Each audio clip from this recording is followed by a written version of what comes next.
자, 이제 우리 두 번째 책 출애굽기로 넘어갑니다. 출애굽기 1장을 펴세요. 자, 히브리어로 된 원전 제목은 이름들은 이러하니라 라고 되어 있습니다. 이 사람들은 책 제목을 지을 때 우리처럼 그 책이 가지고 있는 어떤 성격을 규정지어서 그것을 함축적으로 표현하는 그런 이름을 짓는 것이 아니라 그냥 각 책에 제일 첫 번째 나오는 구절 그걸 가지고 이름을 지어요. 그래서 우리는 출애굽기 이렇게 부르는데 이 사람들은 이름들은 이러하니라 이렇게 부르는 겁니다. 그래서 이것을 번역할 때 헬라어로 번역을 하는 그 번역본에서 이걸 엑소더스라고 했어요. 탈출이란 뜻이죠. 탈출. 그래서 나왔다라는 것인데, 그래서 이걸 오늘날 우리말로 좀 제대로 좀 정제를 해서 번역을 하면 이집트 탈출기다 이렇게 번역을 하면 좋겠죠. 배경은 이렇습니다. 이 히브리 사람들이 이집트에 들어간 지 한 300년 정도 지나고 나서 인구가 엄청나게 불어나고 있는 그런 상황이에요. 자, 그런 때 요셉을 알지 못하는 왕이 일어났다. 성경이 이렇게 말하거든요.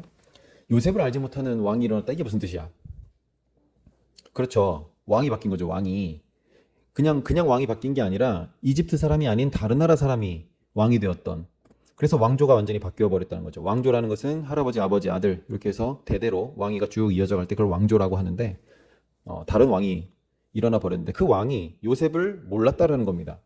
자, 요셉을 알고 있었던 기존의 왕들은 요셉을 마치 왕족처럼 귀족처럼 그렇게 대우를 했고, 그리고 이 사람들이 출애굽이 아니라 입애굽할 때는 정말 왕족처럼 귀족처럼 그렇게 들어갔거든요. 그런데 요셉을 알지 못하는 사람이 왕이 되어버리는 바람에 하루아침에 노예가 되어버립니다. 자, 그러면서 이집트 사람들이 보았을 때 이 히브리 사람들이 불어나는 속도가 장난이 아니거든.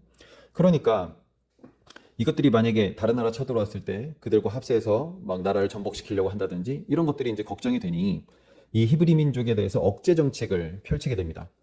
그 중에 하나가 이제 건축을 하게 하는데 노예들이 하는 거예요. 국고성 비돔과 라암셋을 건축하게 합니다. 국고성이라는 것은 이제 비상시를 대비하기 위해서 국가의 창고처럼 쓰이는 그런 성을 국고성이라 그래요. 주로 무기나 뭐 식량 이런 것들을 저장하는 것이죠. 그래서 여기 이 사진 한번 봐봐요. 여기 지금 흑벽돌로 만들다만 이런 흔적인데 오늘날에도 가보면 이런 흔적들을 어렵지 않게 발견할 수 있다고 합니다. 그래서 이 사람들이 벽돌을 만드는데 이 지역의 흙이 딱 눈에 보기에도 점도가 거의 없죠. 그러니까 이런 흙을 뭉치려면 적정량의 수분과 어떤 지푸라기와 같은 그런 철근 역할을 하는 이런 것들이 필요해요. 그런데 어느 순간부터 이 지푸라기도 안 주면서 벽돌을 구워내라는 거야. 숫자는 똑같이 해야 된다. 그래서 이 현장에 가서 보면 볏짚을 넣지 않은 벽돌과 또 볏짚을 넣은 벽돌이 같이 발견이 된다고 해요. 자, 이렇게 이스라엘을 학대하면 할수록 이제 인구 억제 정책이 효과를 볼 줄 알았는데 이 사람들이 일을 너무 심하게 시키니까 막 근육질이 돼가지고 애를 더 잘 낳는 거야. 그래서 이제 급기야 산파에게 만약에 아이를 낳았을 때 딸이면 살려두고 아들이면 다 죽여라 이렇게 했지만 이 산파들이 하나님을 두려워해서 죽이지 않았다 이렇게 이야기를 하고 있어 성경은. 그래서 급기야 이제 사내 아이를 나일강에 다 집어 던지게 됩니다. 일이 이렇게 되니까 이제 이 백성들이 하나님께 부르짖게 되는 거예요. 그 소리가 하나님께 상달되어서 아브라함과 이삭과 야곱에게 언약을 해서 약속을 하셨던 그것을 기억을 하시고 이제 사람을 하나 보내주시는데 그 사람이 바로 모세라는 사람이죠. 모세. 자, 그래서 여러분 이 PPT 한번 보시면요. 하나님께서 어떤 일을 하실 때 반드시 사람을 준비를 하셔서 일을 하십니다. 왜? 하나님께서 직접 하시는 일이 있고 뭐 천사나 이렇게 시켜서 하시는 일이 있고 사람을 통해서 하시는 일이 있는데 지금 이 하시려고 하시는 일은 사람을 통해서 하실 일이다. 그래서 하나님께서 어떤 사람을 준비하신다라고 할 때 우리가 눈여겨봐야 할 부분들은 일단 하나님께서 사람을 통해서 하신 일 중에 가장 큰 일은 성경을 기록하신 것이죠. 그래서 보통 지금 제가 말한 이런 정도의 배경은 누구나 다 알고 있는데 우리가 평소에 안 보던 부분이 있었어요. 하나님께서 이 땅에서 뭔가 큰 일을 계획하실 때 일단은 성경을 기록하심으로 인해서 그 모든 계획하심과 이루어 가신 것 그리고 하나님께서 하신 일들이 우연히 그렇게 된 것이 아니라 하나님께서 계획 속에서 해나가신 일이다 라고 하는 것들을 우리에게 보여주시는 것이죠. 그래서 앞서 말씀드렸던 것처럼 자연 계시로는 실패했기 때문에 이 성경이라고 하는 특별한 계시를 기록하게 하신 것입니다. 그래서 그 성경대로 역사가 이루어진다는 사실을 사람들로 하여금 인식을 하게 하고 이 성경대로 언젠가 메시아가 온다는 길을 쭉 닦아놓은 이런 어마어마한 계획이 바로 이 출애굽기부터 시작이 된다는 거예요. 그래서 하나님께서는 늘 사람을 필요로 하십니다. 하나님께서 직접 하시는 일 같은 경우는 사람이 거들 필요가 전혀 없죠. 뭐 창조를 하신다든지 심판하신다든지 뭐 예수님을 이 땅에 보내주신다든지 하는 이런 일들은 어차피 하나님께서 직접 다 하시는 일이고요. 천사들도 뭐 시키는 일 하고 있으니까 그것도 신경 쓸 게 없는데 이 사람을 통해서 하는 일이 문제예요. 만약에 하나님의 뜻을 받들어서 그 시키신 일을 해낼 사람이 없거나 아니면 누굴 시켰는데 그 사람이 순종하지 않는다라고 하면 아무리 하나님이라고 해도 그 일을 하실 수가 없는 거예요. 그러니까 하나님은 게으름을 피우시거나 뭐 농땡이를 치시거나 이런 게 없어. 천사도 천사대로 잘 하는데 사람이 항상 문제예요. 준비되지 않고 아니면 사고를 친다든지 아니면 불순종한다든지. 그래서 하나님께서 하시고자 한다고 하면 뭐 어떤 사람을 가지고 하실 수도 있다 뭐 이렇게 생각할 수도 있지만 만약에 인간들이 조직적으로 정치, 종교 막 이런 것들을 통해서 정식적으로 하나님께 반항을 하면 하나님도 이 부분에 대해서 어찌할 수가 없다라는 것이죠. 왜냐? 자유를 주셨기 때문에 그래요. 자유. 그런데 하나님께서 그렇게 주신 자유에 대해서 그것을 침해하지 않으셔요. 뭐 마음에 안 드니까 야 자유 주고 취소. 너네 그냥 다 내 말 들어. 이렇게 하시는 게 아니라 한 번 주신 그 자유를 절대로 침범하지 않으신다. 이게 바로 하나님께서 인간을 인격적으로 대우하신다라고 하는 부분이에요. 그래서 이집트에서도 마찬가지. 아니 날 때부터 노예로 길러지니까 여기서 인물이 나올 수가 없죠. 그래서 레위 사람 아므람과 요게벳이라고 하는 사람을 택하셔서 하나님께서 어떤 특별한 배려를 하셔가지고 바로의 공주로 길러지게 합니다. 그게 뭐냐? 아까 그 왕조가 바뀌면서 그 각종 핍박과 이런 것들 하는 중에 급기야 2살 이하의 아들을 다 나일강에 던져서 죽여버리게 하는 그런 배경 속에 이 요게벳이 모세를 살리려고 또 나일강가에 갈대상자에 잘 이제 엽청을 발라가지고 거기다 두었는데 이제 바로의 공주가 그것을 발견하고 가서 기르게 되죠. 그래서 이런 장면들도 보게 되면 우리가 이집트 왕자라든지 이런 애니메이션들 보게 되면 이걸 또 갈대상자에 엽청을 발라서 그것을 나일강에 동동동 띄워보냈다 이렇게 다들 표현을 하고 있어요. 제가 만화책을 봐도 애니메이션을 봐도 100이면 100 다 그래. 그건 뭐냐? 성경을 보지 않고 그냥 애니메이션 만들어버린 거예요. 우리 성경은 어떻게 표현되어 있어요? 그치. 갈대상자에 엽청을 발라가지고 어디다 뒀다?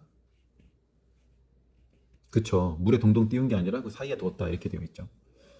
또 이 이집트 왕자 뭐 이런 대표적인 애니메이션 보게 되면 이 출애굽할 때 그 홍해 갈라지는 장면 이런 것들도 보면 모세가 막 지팡이 가지고 탁 찌르면 거기서부터 쫙 갈라져가지고 홍해가 그냥 쫙 갈라져서 양쪽 그 바닷면이 마치 수족관처럼 안에 막 물고기 돌아다니는 것도 보이고 막 이렇게 갈라진 것처럼 표현하는데 성경은 어떻게 얘기해요? 밤새도록 동풍이 불러서 물을 밀어냈다. 밀어내면서 이제 바닥을 말리는.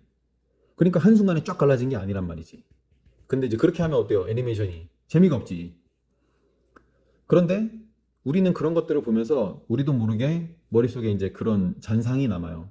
이게 나중에 성경을 해석하거나 할 때 많은 이제 부작용으로 작용을 하게 됩니다. 그래서 우리는 성경 본문을 가지고 생각하고 말하는 것에 좀 익숙해져야 합니다. 자, 그래서 다시 이집트로 돌아가게 되면 이 사람들이 이제 노예로 길러지니까 하나님께서 특별한 배려를 통해서 이제 공주의 아들로 길러지게 하는 그런 연출을 하시는 거죠. 그래서 이제 이 모세가 40세 때 어떤 사건이 벌어지게 되는데 이제 히브리 사람하고 이집트 사람하고 싸움이 벌어졌는데 사람을 죽이게 되죠. 졸제 이제 살인자가 돼서 미디안 광야까지 가서 40년간 양치기 생활을 하게 됩니다. 그렇게 하고 나니까 이제 가지고 있던 그 모든 혈기와 이런 것들이 다 사라져서 그 성경의 표현을 빌리자면 그 온유함이 지면의 모든 사람보다 가장 뛰어난 그런 정도가 되었다라는 것이죠. 그래서 하나님께서 사용하시기에 그래도 편리한 그런 손잡이가 될 때까지 80년이 걸립니다. 80년. 그래서 모세는 이 80이 될 때까지 충분히 기다리시면서 쓰시는데 자꾸 다급해지니까 이때 이제 어떻게 하셔요? 젊은 사람들이 이제 쓰기 시작하셔. 근데 아무리 어려도 30세 미만은 또 쓰시질 않는다. 자, 이렇게 사람이 준비가 안 되니까 역사는 어떻게 흘러갑니까? 예, 안 되는 역사로 흘러가는 거죠. 안 되는 역사로. 이런 모세가 준비가 안 되니까 40년 세월이 그냥 지나갑니다. 그럼 어떤 사람에게는 그게 평생일 수도 있어요. 그리고 이렇게 모세가 준비되기까지 약 400년의 세월이 그냥 지나갑니다. 그러니까 400년이라면요, 어림잡아도 한 6세대 이상 그냥 지나가는 거예요. 그러니까 어떤 사람은 하나님께서 어떤 일을 하실 때 준비하는 기간 속에서 그냥 자기 평생이 다 지나가기도 하고, 성경에는 그런 표현도 있죠. 우리가 하나님의 진노 중에 그냥 평생 다 지나갑니다. 그런 표현이 있을 정도로. 그래서 이 모세가 죽고 나서 여호수아가 한 25년 정도 반짝 일을 했지만, 여호수아 그다음에 갈렙 이거 죽고 나니까 사무엘 나타날 때까지 또 한 360년 세월이 그냥 가버려요. 그러니까 우리가 이런 걸 보면서 우리 이걸 알아야 돼. 아, 하나님께서 준비되어서 사용할 만한 그런 사람이 없이 있다라고 하면 뭐 300년이고 400년이고 이런 시간들이 그냥 지나가 버리는 거죠. 그래서 출애굽기에서 가장 중요한 부분은 이집트의 탈출, 뭐 이 탈출이라고 하는 이 프로젝트를 진행할 사람, 이런 사람이 준비되는 장면, 이런 부분들이 중요한 포인트다라고 할 수 있겠죠. 자, 그 다음에 우리가 이제 이집트 탈출기, 이 출애굽기에서 가장 하이라이트라고 한다면 하나님이 자기를 계시하는 부분이라고 할 수 있어요. 여러분, 우리 이집트에서 10가지 재앙 너무 유명하죠? 이 10가지 재앙, 여러분들 어떻게 보고 있는지 모르겠지만 10가지 재앙을 통해서 하나님께서 하시는 건 뭐냐? 하나님의 자기 계시다. 자, 우리 초반에 그런 얘기 했었죠. 계시라는 게 뭐라고? 뚜껑을 열어서 보여주다. 베일을 벗다. 이런 뜻이죠. 그럼 이 계시라는 건 뭐예요?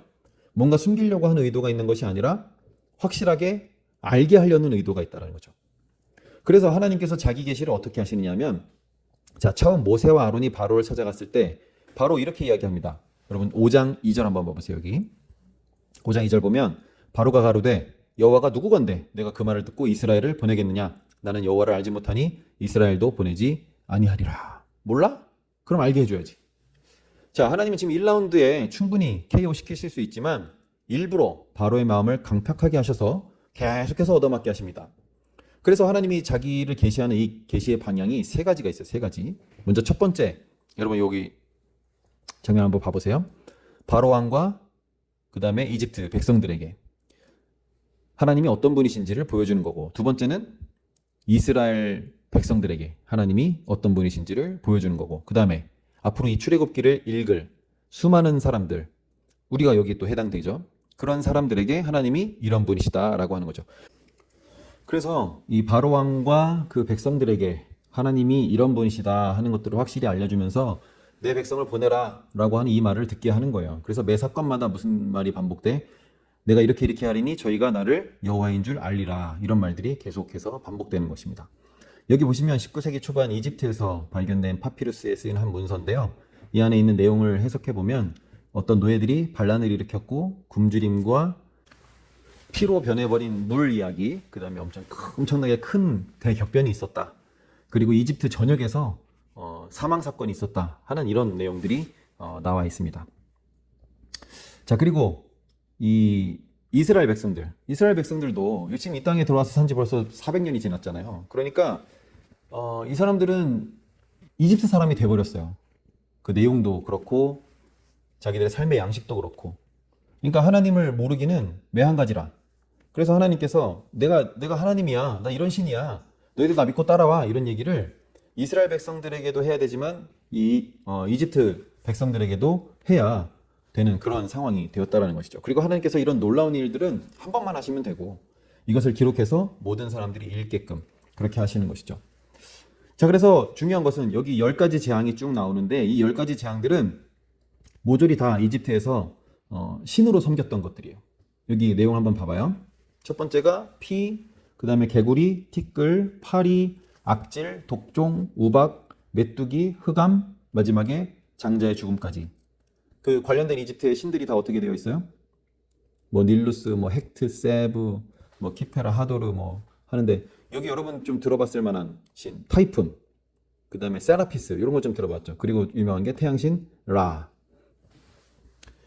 그래서 여기서 지금 소를 신으로 섬기고 뭐 파리를 신으로 섬기고 뭐 이런 것들인데 여기서 소를 신으로 섬겼던 그 버릇이 어디에서 나와요? 나중에 광야에 갔을 때 거기서도 소를 바로 금으로 만들어서 그걸 또 신으로 섬기는 그런 일들이 벌어지죠. 그것도 모세의 형이 주동해서 그런 일들이 벌어집니다.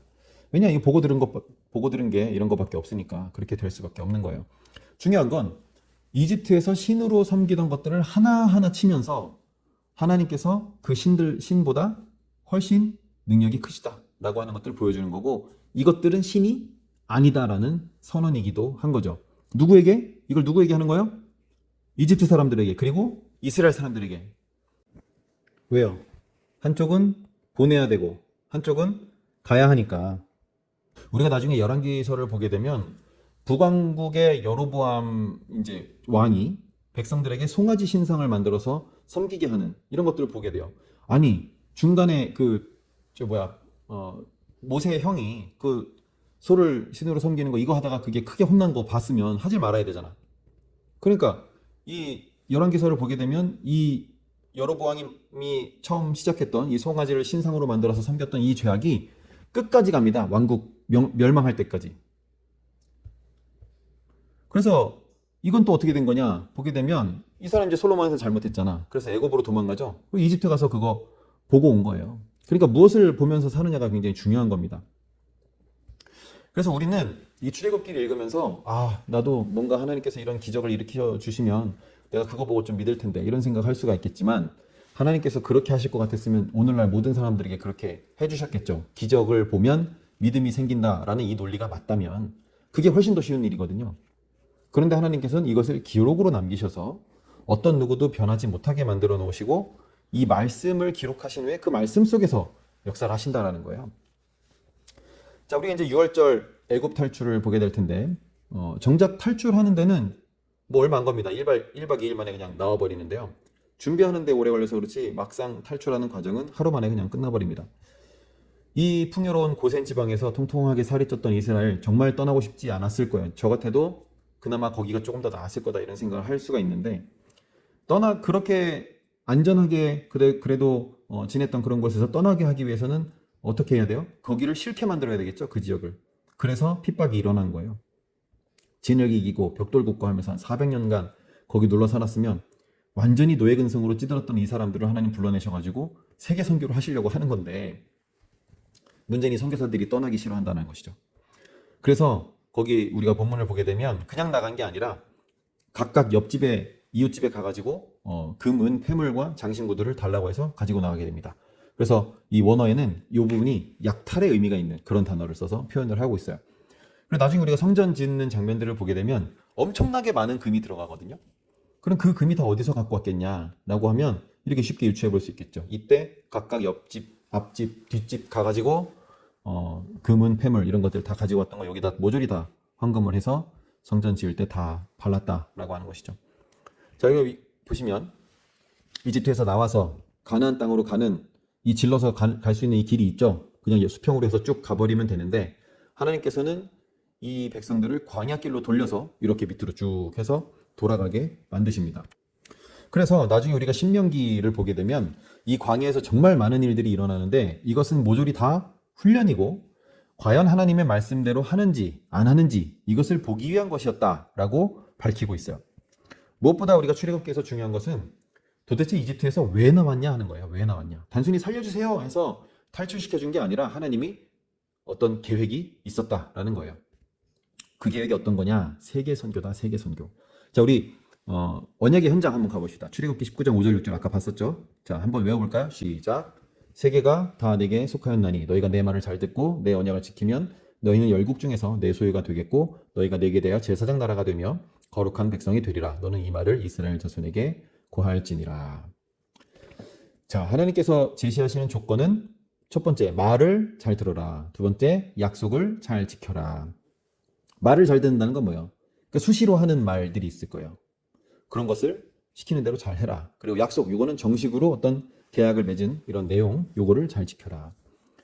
결과는 뭐예요? 결과는 하나님의 소유가 된다. 열국 중에서, 많은 나라들 중에서 너희가 먼저 내 소유가 되겠다, 이런 거죠. 그 다음에 제사장 나라가 되고 거룩한 백성이 된다. 이 제사장 나라라는 표현, 여러분, 제사장은 하나님과 사람 사이에 어떤 중간 역할, 다리 역할을 하는 사람이에요.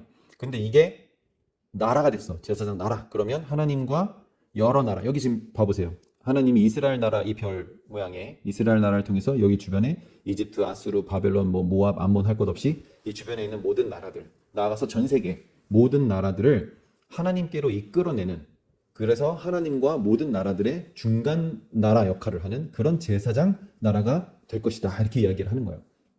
그리고 거룩한 백성이 되리라. 그러니까 이 신의 산에서 했던 언약, 다시 말해서 이 율법을 잘 지키면 뭐가 된다? 우리가 하나님의 소유가 되고, 그리고 제사장 나라가 되어서 전 세계 선교를 하게 될 것이고, 무엇보다도 거룩하게 된다는 것이죠. 거룩이 뭐냐? 구별된다는 뜻이거든요. 구별. 그래서 이 신의 산 언약의 내용, 다시 말해서 율법의 내용을 보면 모조리 다 뭐냐? 구별 짓는 거예요. 구별 짓는 거. 이건 레위 가서 좀 더 자세하게 설명을 할게요.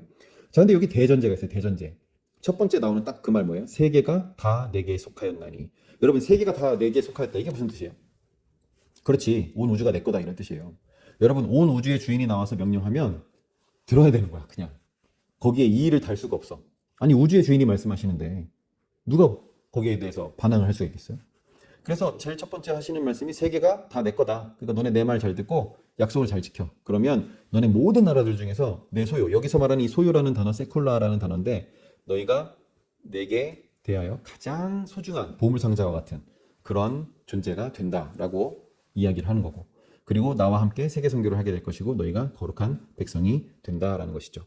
자, 하나님께서 이렇게 원대한 뜻을 가지고 이 이야기를 하셨는데, 이 말씀이 아까 이야기했었죠. 구약의 축이고 구약 성경 전체의 요절이고 가장 중요한 성경 해석의 원리가 되는 그런 말씀이다라고 말씀했는데, 이스라엘 백성들은 이런 대단한 제안을 받고도 그저 선민사상에 빠져서 그냥 제사장 나라로서의 사명을 전혀 감당하지 못하고 있다. 이 선민사상이라고 하는 것은 우리는 선택받은 백성이다, 이런 자부심을 말하는 건데, 하나님께서 그래 너네를 왜 선택했냐 이거예요. 왜 선택했냐. 선택받았다 이게 중요한 게 아니라 왜 선택했냐는 거예요. 세계 선교를 하려고. 그런데 이 사람들은 세계 선교가 아니라 빗장 붙들어 매고 이방인들 배척하느라고 이 선민사상에 푹 빠져서, 우리는 선택받은 백성들이고 저것들은 다 쓰레기야. 그러니 선교사가 이런 생각을 가지고 있으니 선교가 되겠어요? 자, 그래서 우리가 이제 이 십계명의 두 번째마다 보게 되면 이 신의 산에서 일어난 일, 첫 번째 우리 애굽에서 신의 산까지의 내용을 19장, 18장까지 살펴보았고, 그 다음에 19장부터 이어지는 내용이 이제 신의 산에서 일어나는 일, 언약을 맺은 거, 그 다음에 십계명 받은 거, 그 다음에 시행세칙에 대한 교훈들 쭉 이어지는, 그리고 성막 건축하는 장면들, 이런 것들이 이어지게 됩니다. 그래서 출애굽기를 이렇게 크게 두 부분으로 나누어서 설명할 수가 있게 되는데, 여기 우리 20장에서 보이는 이 십계명, 십계명은 10가지 명령이죠. 이것을 확대하면 율법이 됩니다. 그러니까 율법을 꽉 짜면 한 방울 똑 떨어지는 엑기스, 그게 십계명이에요. 이걸 잘 풀어서 설명하면 그게 율법이 되는 것이고, 나중에 예수님께서는 이 율법을 한마디로 딱 압축하십니다. 그게 뭐냐? 하나님 사랑하고 이웃 사랑해라. 근데 이 두 개가 서로 동급이다. 아주 확실한 요약이죠. 그래서 이게 강령이다, 이렇게 표현하기도 합니다. 그러니까 우리는 하나님 사랑하고 이웃 사랑하는데 이게 두 개를 해야 되는데 이 두 개가 동급이래. 그러면은 하나만 해도 반대쪽 거 만족시킨다는 얘기죠. 그런데 우리가 눈에 보이지도 않고 만질 수도 없는 하나님을 어떻게 사랑할 수 있겠어? 그래서 그럼 너네 나 사랑하기가 좀 애매해? 그럼 너네 이웃을 사랑해라. 그럼 니네가 날 사랑한 걸로 쳐줄게. 이런 개념인 거예요, 말하자면. 그럼 우리가 눈에 보이지도 않고 만질 수도 없는 하나님을 입으로만 사랑한다고 주저리주저리 떠들 게 아니고, 우리 각자가 이웃을 끔찍이 사랑을 해야 된다. 누구 사랑하는 것처럼, 하나님 사랑하는 것처럼. 이게 서로 동급이다, 이런 것이죠. 자, 그래서 21장에 가게 되면 이제 무엇을 해야 할 것인가 하는 구체적인 지침들이 나오는데, 여기 21장 6절 한번 봐봐요. 6절.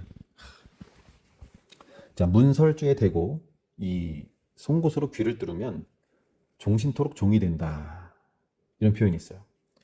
여러분, 우리가 살다 보면 뭐 망할 수도 있고 부도날 수도 있고 그런데, 그렇게 됐을 때 이 이스라엘 법에는, 다시 말해서 율법에서는 어떻게 얘기하냐면, 가장 가까운 친척이 그 사람의 모든 빚을 다 변제하고 그 사람을 대신 종으로 데려갈 수 있다.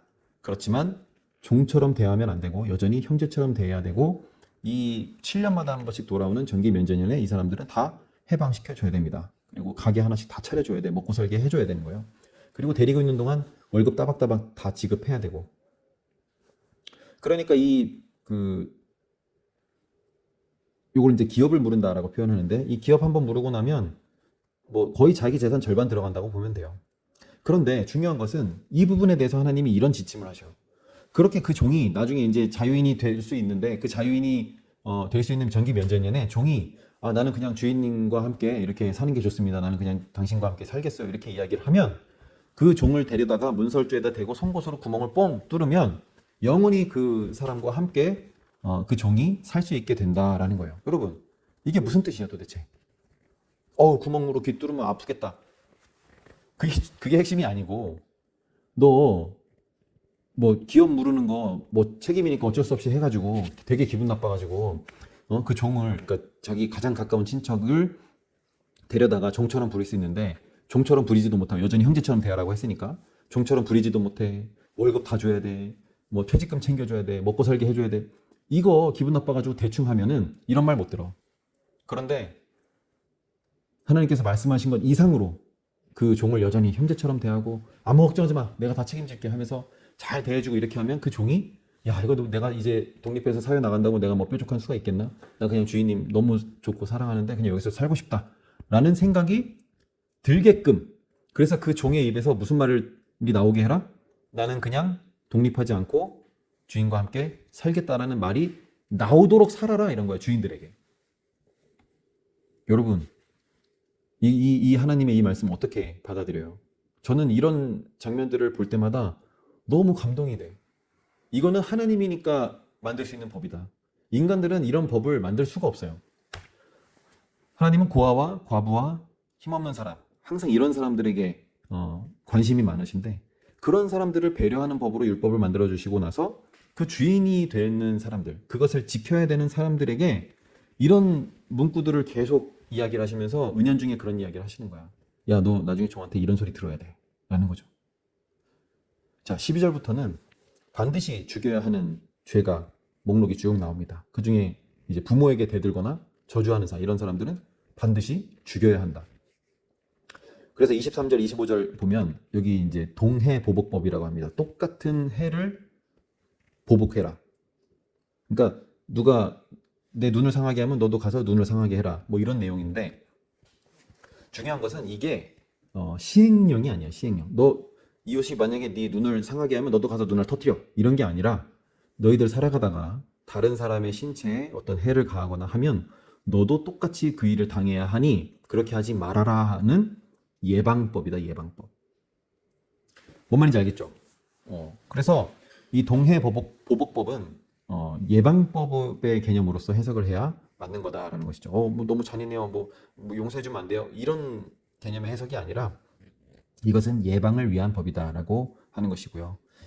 22장에 가서 보면 이제 배상법이 나옵니다. 보통 내가 입힌 손해보다 더 배상하게 합니다. 그건 뭐냐? 하나님께서 야, 금전관계 이런 거보다 더 중요한 것은 인간관계야.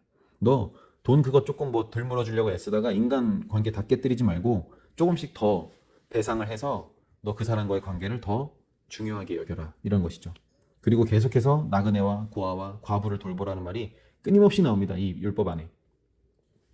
자, 그리고 중요한 거. 돈을 빌려주었을 때는 채권자처럼 하지 말라 이거야. 그 중에 하나 표현이 저당 잡은 옷은 해가 지기 전에 반드시 돌려주라는 거죠. 여러분 왜 그래야 될까요? 여러분 사막에서 제일 중요한 게 뭐야? 물이죠, 물. 물 없으면 뭐 며칠을 버티기가 힘들어. 뭐 음식은 뭐 한 일주일 이상, 열흘 이상 안 먹어도 버틸 수가 있는데 물 없이는 2, 3일을 버티기가 힘들죠. 그런데 겉옷이 없으면 하루를 버티기가 힘들어. 왜? 낮에는 50도, 60도 올라가. 밤에는 영하로 떨어져. 그러니까 이 겉옷이 낮에는 햇빛을 막아주는 역할을 하는 것이고 밤에는 이불처럼 덮고 자는. 그래서 이 사막 기후에서는 필수품이라. 그러니까 겉옷을 저당 잡고 돈을 빌려주었을지라도 해지기 전에는 반드시 그 사람에게 돌려줘라. 왜? 밤에 이불 없으면 굉장히 힘드니까. 그러니까 하나님은 이 언제나 돈 문제 이런 것보다 인간관계를 더 중요하게 여겨라 라는 말씀들을 끊임없이 하시면서 이런 어떤 법의 어떤 시행 사칙들을 면밀하게 살펴보면 나그네 고아 과부 힘없는 사람들 이런 사람들을 아주 세밀하게 배려하는 것들을 볼 수가 있어요. 그래서 제가 이 레위기를 읽다가 하나님 만났잖아. 야, 이런 법을 만드시는 분이라면 이분은 정말 사랑스러우신 분이다. 제가 그래서 하나님 사랑해요라는 말이 나왔어요. 레위기 읽다가. 여러분 레위기가 막 굉장히 딱딱하고 재미없는 책인 것 같죠? 물론 재미는 없어. 근데 굉장히 의미가 있어요. 그래서 그 의미를 하나하나 발견할 때마다 그 감동은 이루 말할 수가 없어. 그래서 저는 여러분들이 저와 함께 성경 캠프를 진행할 때 뭐 어차피 뭐 반강제죠. 여기 앉아서 들을 수밖에 없으니까. 여러분 여기가 아니면 사실 레위기나 뭐 이런 부분들 이렇게 세세하게 다루기가 쉽지가 않아요. 그러니까 이왕 앉아 있는 김에 그래 레위기가 그렇게 의미가 있어? 한번 드러나 보자 하는 그런 마음으로라도 귀를 기울여서 이 부분을 한번 좀 잘 들어봤으면 좋겠어요. 자, 그래서 29절에 가서 보면 처음 난 아들은 하나님께 바치라 이런 말씀이 있습니다. 짐승들도 똑같이 그렇게 해라. 그리고 어미랑 이래 동안은 함께 하도록 해줘라. 여러분 짐승을 낳았는데 낳자마자 갖다가 팔아버리면 그 어미가 뱃속에 품어서 이제 막 나와가지고 젖 한번 물려보지 못하고 그렇게 자식을 보내면 안 되겠죠. 그래서 어미랑 이래 동안은 함께 지내도록 해라. 갓 새끼를 낳은 짐승들까지도 배려하시는 하나님을 볼 수가 있어요. 자, 우리 23장 3절 한번 볼까요? 23장 3절에 한번 보면 하나님 이런 상황에서도 이 공평함을 또 잃지 않으셔. 가난한 자라고 해서 판결을 할 때 두둔하지 말아라. 여러분 가난하다고 해서 다 착합니까? 아니죠. 가난하지만 나쁠 수 있죠. 그래서 가난하다고 해서 무조건 그 사람을 두둔해주지 말라. 4절 보시면 원수의 길 잃은 소나 나귀를 찾아줘라. 내가 미워하는 놈이 있어도 그 친구의 나귀가 만약에 엎어진 것을 보면 가서 일으켜줘라. 이런 거죠. 야, 이건 참 진짜 쉽지 않은 것 같아. 내가 진짜 싫어하는 사람이 있어. 근데 그 사람이 어떤 재산상의 손해를 입었거나 했을 때 그 부분을 내가 가서 이렇게 도와주거나 하는 거 정말 쉽지 않거든요. 그런데 내 원수같이 여기는 사람, 미워하는 사람, 이런 사람들이 소를 잃어버렸거나 나귀를 잃어버렸거나 같이 찾아주고, 만약에 그 원수같이 여기는 놈 나귀가 자빠졌으면 가서 같이 일으켜주는.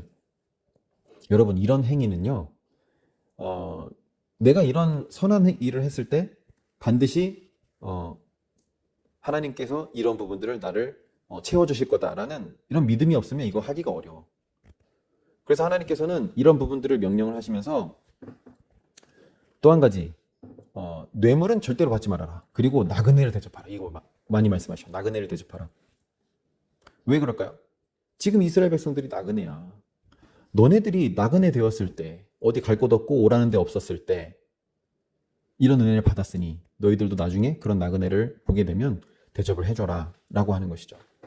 그래서 지금 이런 제가 몇 가지만 살펴봤지만, 여러분 율법이 이런 내용인지 잘 몰랐죠. 그냥 고리타분하고 딱딱하고 재미없는 그런 내용인 줄만 알았죠. 근데 그 의미를 하나하나 곱씹어보고 그 의미를 알게 되면, 야, 정말 하나님이 만드신 이런 법 정말 너무 아름다운 법이다. 이런 법이 온전히 지켜지는 그런 나라에서 살고 싶다. 그게 어디냐? 그게 천국이에요. 그게. 여러분, 하나님 나라의 법이 온전히 지켜지는 곳이 천국입니다. 우리 죽으면 가는 곳, 막연히 이렇게 생각할 게 아니고 어떤 장소의 개념으로만 생각할 게 아니라, 이거는 하나님의 백성이 있고, 그리고 하나님이 계시고, 그리고 하나님의 법이 온전히 지켜지는 곳. 이게 국가의 3요소죠. 국민, 주권, 영토, 이게 3요소잖아요. 그러니까 하나님 나라도 마찬가지야. 그래서 우리는 이 땅에서 천국을 경험해야 돼. 그게 어디냐? 거기가 바로 교회예요. 교회. 여러분 교회가 좀 아무리 썩었다 잘못됐다라고 하지만 그래도 그나마 하나님 나라의 법이 지켜지는 곳이 교회예요. 만약에 그 교회 안에서 이렇게 율법의 정신과 그리고 하나님 나라의 법의 그런 관념들이 온전히 지켜진다라고 하면, 우리 굳이 천국이라고 하는 우리가 관념적으로 알고 있는 거기 갈 필요가 없어. 왜? 거기가 천국이다. 제가 좀 이따 레위기를 설명할 텐데 그 레위기 안에 있는 내용들을 구체적으로 쭉 살펴보다 보면요, 여러분들 저와 똑같은 감동을 할 거라고 믿어요. 아, 이런 법이 지켜지는 곳이 있다면 굳이 이거보다 더 좋은 곳은 없으니까.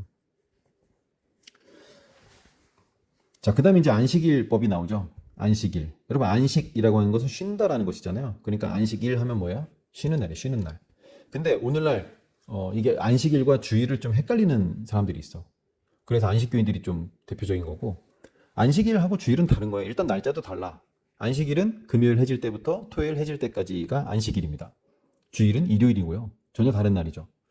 그래서 이 안식일은 어떤 법의 개념으로 보면 안 돼. 이건 배려예요, 배려. 뭐냐? 이걸 종교 행위로 여겨서 이 하나님의 뜻을 좀 오해한 사람들이 신약에 많이 나와. 예수님께서는 끊임없이 안식일 논쟁을 하세요. 다시 말해서 안식일 날 일을 치셔. 사고를 치셔. 그래서 뭐 서기관들이나 제사장들이나 이런 사람들하고 끊임없이 대립을 해. 이 안식일 개념을 가지고. 여러분, 하나님께서 안식일을 명령하신 것은요. 그날 무슨 뭐 종교 행사를 해라, 뭐 요식 행위를 해라 이런 게 아니야. 요 예배를 해라 이런 게 아니야. 안식일을 지킨다는 것은요. 그냥 사람을 쉬게 해주면 되는 거야. 쉬게. 그래서 예수님은 그런 표현하시죠. 이게 안식일이 사람을 위해서 있는 것이지 사람이 안식일을 위해서 있는 게 아니다. 인자가 사람이 안식일의 주인이다. 그리고 이것은 하나님을 위한 것이 아니라 사람을 위해서 있는 것이다. 그리고 이 안식이 필요 없는 하나님께서도요. 이 천지 창조를 하실 때 7일 날, 일곱 번째 날 쉬셨어요. 그걸 쉬시면서 이 명령을 하시는 거야. 야, 주인들 잘 들어. 너네는 어차피 1년 360일 놀잖아. 근데 네가 데리고 있는 종이나 노예나 심지어 뭐 어떤 짐승들이나 이런 존재들은 네가 쉬라고 하기 전까지는 쉴 수가 없는 사람들이다. 그래서 실제로 고대 사회에서 노예는 생각보다 값이 싸요. 그러니까 노예를 사가지고 와서 진짜 이 사람이 죽을 때까지 일을 시킵니다. 죽을 때까지. 그러니까 내가 노예가 됐다? 그럼 나는 그냥 죽는 게 아니라 그 죽을 때까지 일을 쉬지 않고 계속 해야 되는 거예요. 죽으면 또 사오는 거야. 싸니까. 그럼 주인들이 어떻게 하겠어요? 아유, 야, 너도 사람인데 좀 쉬어야지. 이렇게 하겠어요? 아, 싼데 뭐 또 사오지. 야, 너 일해. 그냥 우리 영화 같은 데 보면 그런 거 많잖아요. 막 노예가 일을 하다 막 그냥 픽 쓰러지면 어떻게 해요? 데려가 치료하나? 아니죠. 야, 저 들어. 저쪽 치워버려. 하고선 새로운 노예 또 사오고. 그러니까 이렇게 누군가가 쉬라고 하기 전까지 쉴 수가 없는 그런 존재들에게 쉼을 주는 거예요, 이게. 심지어 동물들까지도. 그런데 이거를 나중에 이제 이 법을 지켜야 될 사람들은 노예가 아니야. 주인이 지켜야 돼, 주인이. 주인이 이런 법을 지켜야 노예가 쉴 수 있는 거예요. 그러니까 주인에게 하는 말이거든, 이건. 그래서 그 주인에게 이런 메시지를 주시는 거예요. 야, 너는 지금 네가 하는 일보다 나는 천지 창조를 했어. 온 세상을 만들었다고. 그걸 다 입으로 했어. 나 하나도 힘들지 않다? 근데 나가 쉬었어. 그러니까 너도 지금 1년 360일 24시간 쉬는데 네가 중요한 게 아니라 나는 이 사람들에게 쉼을 주고 싶다 이거야. 그러니까 너 7일의 하루라도 네가 부리는 종이나 노예 그리고 심지어 네가 부리는 가축들 동물들 전부 다 일주일의 하루는 쉬게 해주라 라는 거예요. 여러분, 이게 하나님과 그 잡탕신들과의 차이점이야. 일반 잡신들은요, 어떤 한 민족이나 어떤 한 마을이나 이런 데를 집어삼켜서 지 욕심 채우는 데만 급급해. 심지어 인신제사, 너네 사람을 바쳐라. 하나님께서 아들 바치라니까 너네도 아들 바쳐라. 근데 진짜로 바쳐라. 죽여서 불살라 바쳐라. 이런 게 잡신들이에요. 근데 하나님께서는 어떻게? 이 사람들에게 쉼을 주고 싶은 거야. 그래서 언제 그 일을 계획하셨어? 창조 때 이미 전혀 쉴 필요가 없는 그 하나님께서 쉬시면서 야, 나도 쉬었다. 너도 쉬어. 그리고 다 쉬게 해줘라. 이게 안식일법의 전부야. 근데 이걸 이 신약 시대에 가면은 이 제사장들이나 서기관들이나 이런 놈들이 이걸 어떻게 해석해? 안식, 쉰다. 그럼 쉬는 건 뭐냐? 쉬는 거는 일을 안 하는 거지. 그러면 일을 안 하는 게 쉬는 거니까 그럼 일이란 뭐냐? 그래, 일을 어떻게 정의할까? 그래, 일을 먼저 정의를 해야 되겠구나. 그러면 한 1km 정도 가는 건 우리가 일상생활이니까 그 정도는 하게 해줘야 되지. 뭐 똥도 싸러 가야 되고 뭐 씻으러 가야 되고 집안에서 좀 걸어 다니기도 하고 해야 되니까 1km 정도까지는 걷는 게 그건 일이 아닌 걸로 규정하자. 요걸 넘어가면 이제 일이다. 어느 정도 무게까지는 우리가 들어야지. 뭐 밥숟가락도 들어야 되고 밥솥도 들어야 되고 뭐 해야 되는 거니까. 그러니까 이런 식으로 일을 규정하기 시작하는 거야. 그래서 이 일을 규정하는 것이 너무 많아졌어요. 일정한 거리 이상 가면 안 돼. 일정 무게 이상 들으면 안 돼. 이런 식으로 하면서. 그래서 심지어 지금 이스라엘에 가서 보면 안식일 모드 버튼이 있어요. 엘리베이터 버튼을 누르는 그 압력이 어느 정도 이상 가면 이건 일이라고 규정을 하는 거야. 그러니까 안식일 모드 딱 돌려버리면 어떻게 돼? 모든 층을 다 서요. 그러니까 내가 버튼을 누를 필요가 없어지는 거죠. 이런 식으로. 근데 지금 안식일을 제정하신 하나님의 본래의 목적은 뭐예요? 그냥 누군가가 쉬게 해주지 않으면 쉴 수 없는 처지에 있는 그 불쌍하고 힘없는 사람들에게 쉼을 주고 싶다 이건데 이 사람들은 이걸 종교 행위로 바꿔버렸어. 그래서 그걸 일에 대한 정의를 잔뜩 내려놓고 그걸 백성들에다가 다 지우고 지들은 꼼짝 안 해. 예수님께서 나중에 이 안식일 논쟁하실 때 야, 니는 네 낙이 빠졌을 때 너 건져냈잖아. 근데 왜 백성들에게는 나귀 못 건져내게 하냐? 너네는 이렇게 백성들에게 짐만 잔뜩 집어넣고 너네 손가락 하나 까딱 안 한다. 이게 그 사람들에 대한 평가죠. 그래서 31장 17절에 가서 보면 또 한 번 강조합니다. 그래서 각종 명절들에 대한 이야기들 쭉 나오면서 여러분 이 명절은 뭐라 그랬죠? 자녀 교육용 현장 재현이라 그랬죠? 뭐 6월절은 급하게 맛없게 빵을 만들어 가지고 급하게 막 먹으면서 지키는 것이고 그 다음에 뭐 들판에 나가가지고 텐트 치고 무조건 일주일을 지낸다든지 이런 식으로 광야에서 있었던 일, 이 출애굽 사건 때 있었던 일 그런 일들을 그대로 재현을 하는 거예요. 그렇게 재현하는 일들을 계속하면서 명절을 지키다 보면 어느 순간 자녀가 묻겠죠. 그랬을 때, 아, 그건 하나님께서 그때 우리 백성들을 이렇게 이끄셨어. 아, 그때 하나님께서 우리에게 이런 일들을 행하셨는데, 그래서 이렇게 된 거야. 라고 하면서 자녀 교육을 할 수 있도록 그렇게 명절 제도를 만드십니다. 그리고 나서 이어지는 내용이 이제 성전 건축하는 내용이죠. 자, 그래서 또 하나 여기 착각하는 부분이 있는데, 여러분 성전과 교회는 완전히 다른 거예요.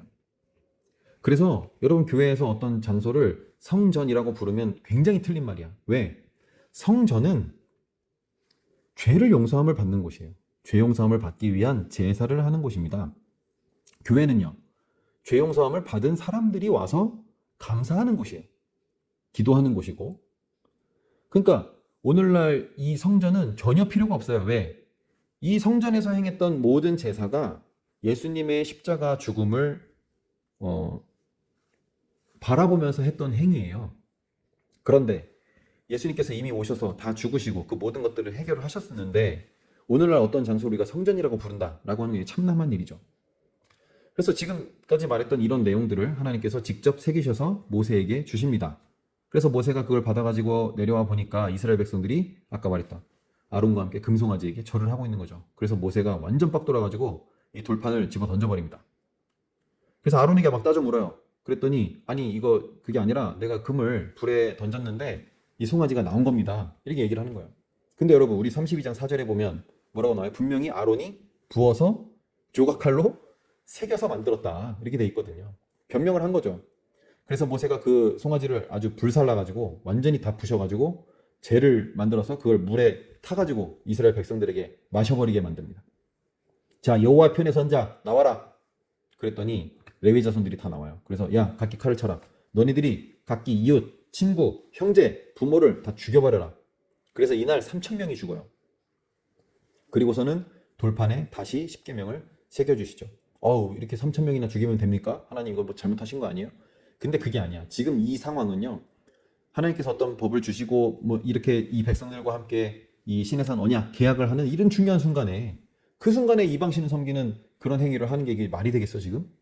그러니까 상황인지라 이러한 잘못을 한 사람들 그리고 이 공동체 안에 이런 잘못은 이걸 그냥 놔두면 이게 뿌리를 내려가지고 나중에 아주 큰 대가를 치르게 돼요.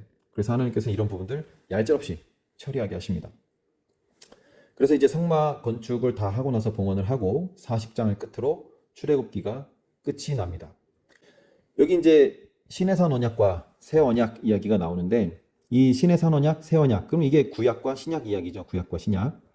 그래서 짐승의 피로 세운 언약이 구약이다. 그러면 신약은 예수님의 피로 세운 것이다. 아까 설명했었죠?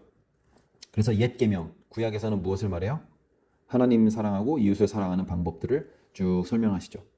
여러분 우리가 율법, 출애굽기 지금 20장부터 23장까지 쭉 살펴봤던 내용, 그 다음에 레위기 우리가 좀 이따 살펴보게 될 텐데 우리가 각각 예를 들면 10계명만 보더라도 우리가 하나님만 쭉 섬기고 그럼 이게 하나님 사랑하는 것이죠. 그 다음에 부모를 공경하고 그 다음에 도둑질하지 않고 이웃의 것을 탐내지 않고 이렇게 하면 그게 뭐예요? 이런 것들이 전부 다 나와 내 주변 사람들을 어떻게 사랑할 것인가 하는 부분들을 담고 있는 거예요. 그런데 예수님 피로 세운 새 계명에서 무엇을 말해요? 서로 사랑해라. 서로 사랑해라. 너희가 서로 사랑하면 어떻게 된다고 말해요? 예수님이 너희가 서로 사랑하면 사람들이 너희를 내 제자다 라고 인정할 것이다 이렇게 말하는 것이죠. 여러분 우리가 뭐 신자라는 말을 많이 쓰는데 사실 성경은 제자라고 말해요. 제자는 뭐예요? 스승이 가르친 대로 행하는 사람이에요. 제자는. 그래서 우리는 예수님 말씀대로 행하는 사람이고 우리가 그런 사람이라는 것은 저는 예수님 믿어요. 저는 교회 다녀요. 저는 예수님 말씀대로 사는 사람이에요. 이렇게 말로 하는 게 아니야. 누구에게 인정받아야 한다? 믿지 않는 사람들에게 그 인정받는 방법이 뭐다? 우리끼리 서로 끔찍이 사랑하면, 야, 저 사람들 저렇게 서로 배려하고 위해주고 뭐 맛있는 거 있으면 서로 나눠 먹고 뭐 돈 없는 사람 있으면 몇몇이 이렇게 돈을 모아서 그 사람 도와주기도 하고, 이런 모습들을 보았을 때, 우리가 서로 사랑하는 모습을 보았을 때 그 사람들은 야, 저 사람도 저렇게 사는 거 보니까 저 사람도 예수 믿는 사람들이네. 아유, 안 봐도 비디오지. 요즘 세상에 저렇게 하는 사람이 어딨어. 이런 말을 들어야 한다는 거죠. 자, 그래서 우리가 여기서 하나 또 짚고 넘어가야 할 부분은 뭐냐면 구약과 신약, 다시 말해서 율법이 오늘날의 우리에게는 어떤 영향이 있는가, 우리는 율법을 지켜야 하는가라고 하는 부분이에요. 그래서 우리 신약 성경에 보면 율법을 폐한다라는 표현이 있고 또 폐하지 않는다라는 표현이 있죠. 그 첫 번째 것을 폐한 것은 두 번째 것을 세우려 함이라, 이런 표현도 있고, 내가 율법이나 선지자를 폐하러 온 줄로 생각하지 말라, 폐하러 온 것이 아니고 도리어 완전하게 하려 함이라, 뭐 이런 표현도 있고요. 그러면 우리는 이러한 율법을 어떻게 바라보아야 할 것인가 하는 부분이 또 대두되겠죠. 우리가 지금까지 공부했던 것처럼 구약은 신의 산 언약이라고 하기도 하고, 출애굽한 지 1년 만에 이제 신의 산에 도착해서 거기서 하나님께 직접 받은 말씀들이죠.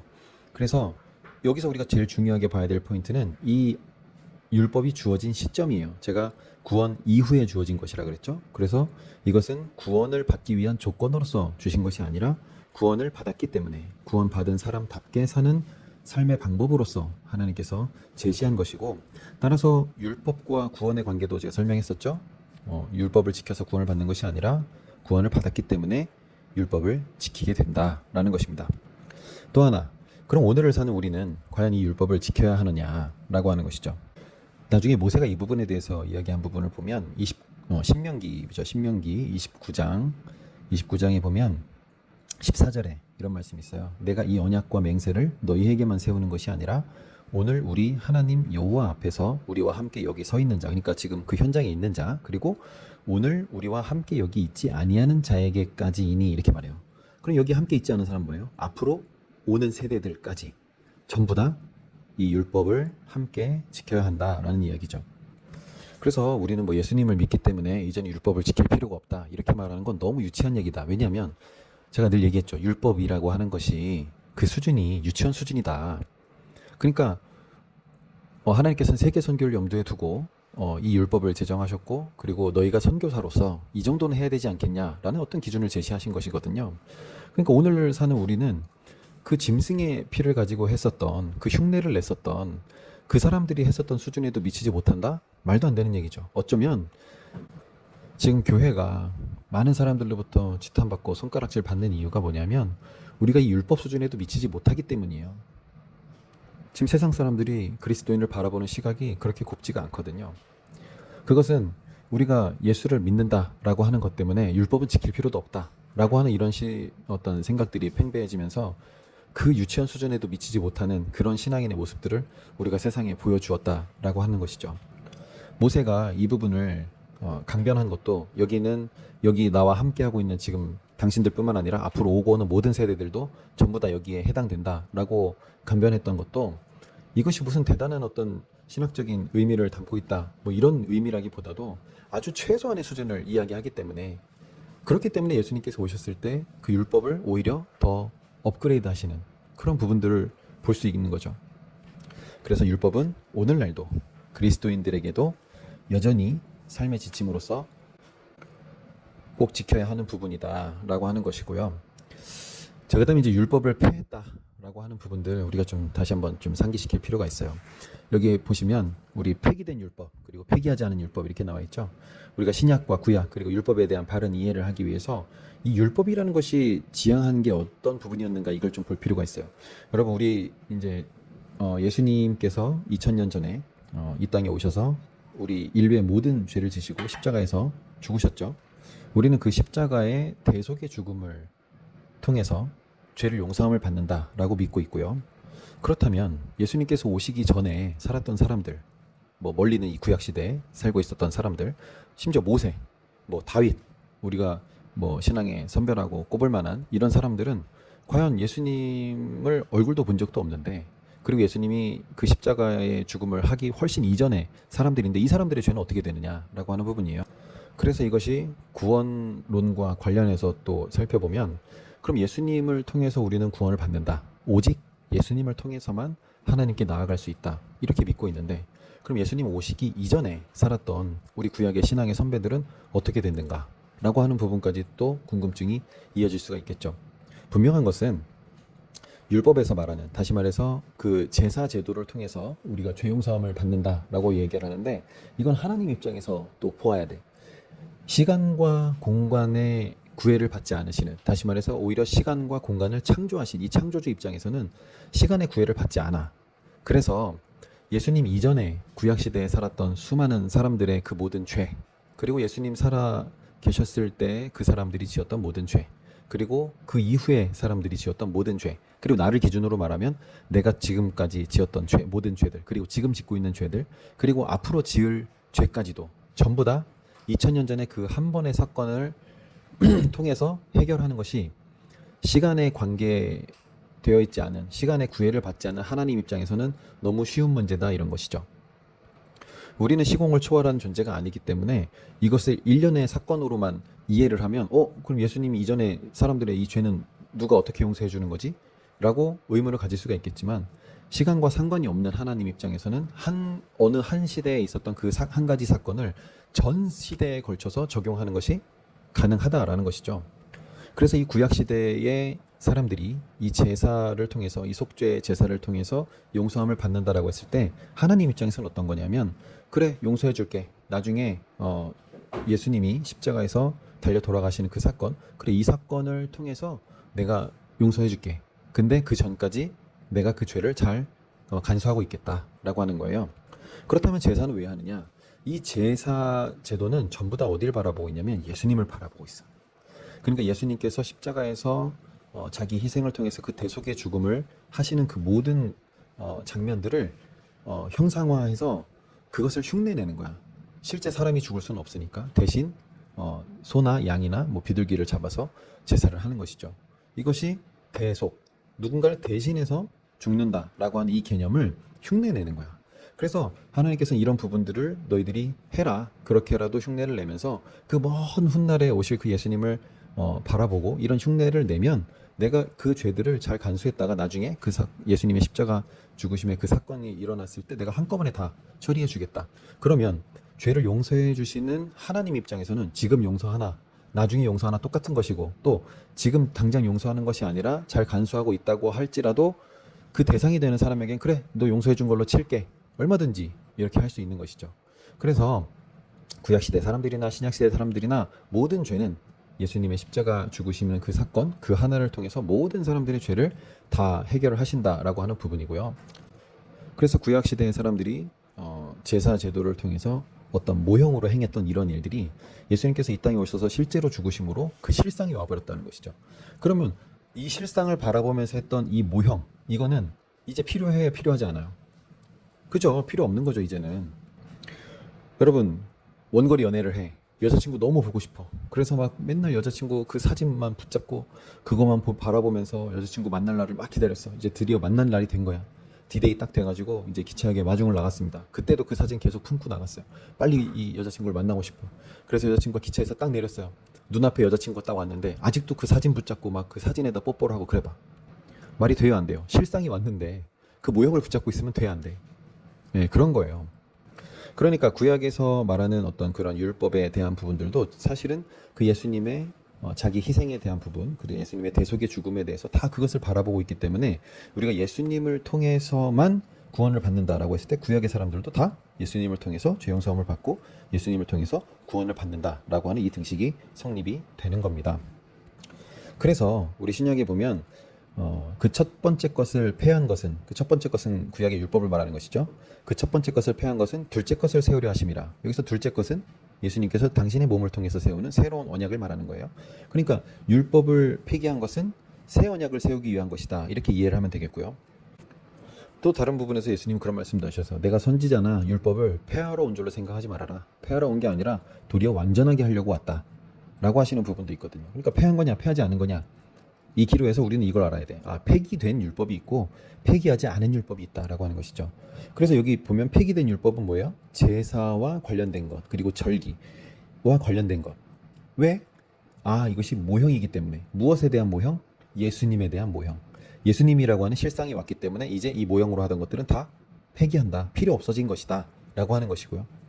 폐기하지 않는 율법이 있습니다. 건강에 관한 것, 그 다음에 윤리 도덕에 관한 것. 예를 들면 내 부모를 공경하라. 이거 폐하는 거예요, 폐하지 않는 거예요? 이거는 예수님 다시 오실 때까지 지켜야 되는 절대 진리야. 이거는 부모를 공경하라 하는 것은. 그래서 이 폐기하지 않은 율법에 대해서 우리가 오늘날도 지켜야 한다라는 것이고요. 그래서 우리가 그럼 오늘날도 우리가 제사를 해야 됩니까? 아니죠. 아까 말했죠. 우리 성전이란 말씀은 안 된다라고. 왜? 그 성전도 결국은 예수님을 바라보고 한 것인데 그 실상이 와버렸기 때문에 우리는 모형으로 하던 것들은 모두 다 팽개치는 것이다. 여자친구가 내 품에 왔어. 그럼 여자친구 사진 집어넣어야지. 이해했죠? 자, 그래서 다시 한번 정리. 인간의 모든 죄는, 다시 말해서 나를 기준으로 나의 과거, 현재, 미래, 아직 짓지 않은, 지금 계획하고 있는 미래에 지을 죄까지도 전부 다 예수님께서 해결하신다. 인류 전체의 역사를 통해서 보았을 때 과거의 사람들, 그리고 예수님이 살아계셨을 때의 사람들, 그리고 그 이후에 태어날 사람들, 아직 태어나지 않은 앞으로 태어날 사람들이 지은 모든 죄까지도 전부 다 예수님의 그 십자가 사건 하나로 다 용서함을 받는다. 그것은 왜 가능하냐? 하나님께서 시간과 관계없는 분이시기 때문에 가능하다. 그렇다면 율법은 폐기된 율법이 있고 폐기하지 않은 율법이 있다. 폐기된 것은 예수님 바라보고 했었던 제사 관련 법이라든지 절기와 관련된 법들, 이것은 모형이기 때문에 실상이 오므로 인해서 그것은 폐기하는 것이고 더 이상 지킬 필요가 없다는 것이고, 우리의 건강이나 윤리, 도덕에 관한 법들, 이런 것들은 예수님 다시 오실 때까지 우리 계속해서 지켜야 하는 법이고, 이것은 오히려 더 업그레이드해서 지켜야 된다. 자, 예를 들면 예수님께서 그런 말씀하셨었죠. 옛사람에게는 원수를 미워하라, 미워해도 된다라고 했지만 나는 너희에게 말하노니 너희는 원수를 사랑하라. 그러니까 원수를 미워해도 된다. 그런데 너희는 원수를 사랑해라. 오히려 더 업그레이드 했죠. 제가 얘기했잖아. 율법은 유치원 수준이라고. 그러니까 예수님께서 그것을 대학원 수준으로 이제 끌어올리는 거야. 야, 짐승 피 가지고 그 무형으로 했던 거, 이런 거 하는 사람들도 이 정도는 지켰는데 너희들은 내 피를 가지고 내가 직접 희생해서 그 모든 것들을 완성해놨는데 이제는 좀 업그레이드 돼야 되지 않겠냐라고 하는 것이죠. 그래서 우리가 이제 지켜야 할 율법은 과거의 그 율법의 정신은 그대로 가지고 오되 우리는 훨씬 더 높은 수준의 것을 지향하면서 지켜야 한다라고 하는 것이에요. 13장까지 있는 이 기본이 되는 이 틀과 그 다음에 레위기는 아주 구체화되어 있는 율법 조문처럼 쓰여진 책이에요. 이런 부분, 특히 우리가 구약 성경을 볼 때는 이 율법을 아주 달달달달 그냥 외우다시피 해야 돼. 그래야 이 돋보기를 통해서 나머지 성경들을 해석할 수 있는 그런 실력을 갖추게 된다라는 것이죠. 자, 그럼 출애굽기 이렇게 정리를 하고 우리는 레위기로 넘어갑니다.